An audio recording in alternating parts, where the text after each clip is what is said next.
এই ধরনের মোমো স্যুপ বানানোর জন্য প্রথমে পাত্রের মধ্যে খানিকটা ময়দা নিয়ে নেব। তারপর ওর মধ্যে পরিমাণ মতো নুন, 1 চামচ সাদা তেল দিয়ে সমস্ত কিছু মিশিয়ে নেবার পর নর্মাল জল দিয়ে একটি ডো বানিয়ে নেব।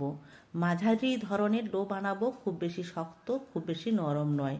ডো বানিয়ে নেবার পর ঢাকা দিয়ে রেখে দেব। তারপর কড়াইয়ের মধ্যে সাদা তেল দিয়ে ওর মধ্যে দিয়ে দেবো কাঁচা লঙ্কার কুচি, পেঁয়াজ কুচি, গাজরের কুচি, বাঁধাকপির কুচি, বিনসের কুচি।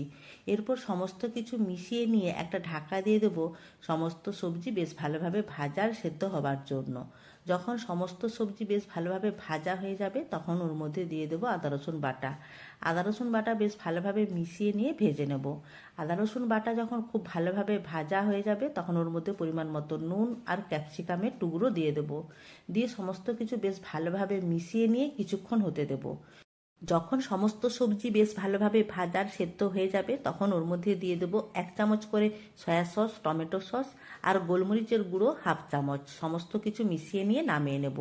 এরপর যে ডো বানিয়ে রেখেছিলাম তার মধ্য থেকে অল্প লেচি বের করে নিয়ে এইরকম গোল আকারে বেলে নেব। তারপর ওর মধ্যে দিয়ে দেবো পুর দেবার পর এইভাবে 2 দিক মুড়ে নেব। মুড়ে নিয়ে আবারও 2 দিক এইভাবে মুড়ে নেব। মুড়ে নিলে খুব সুন্দরভাবে কিন্তু মোমো তৈরি হয়ে যাবে। এইরকমভাবে সমস্ত মোমোগুলো তৈরি করে নেবার পর কড়াইয়ের মধ্যে সাদা তেল দিয়ে ওর মধ্যে আদা রসুন কুচি দিয়ে দেবো। অল্প ভেজে নেবার পর ওর মধ্যে দিয়ে দেবো টমেটো সস আর সয়া সস।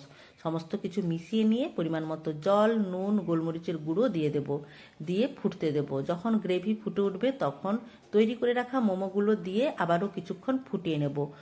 3 থেকে 4 মিনিটের মতো ফুটিয়ে নিলে মোমোগুলো সেদ্ধ হয়ে যাবে। তারপর ওর মধ্যে 1 চামচ কর্নফ্লাওয়ার জলের মধ্যে গুলে দিয়ে দেব। দিয়ে সমস্ত কিছু মিশিয়ে নিয়ে আবারও কিছুক্ষণ ফুটিয়ে নেব।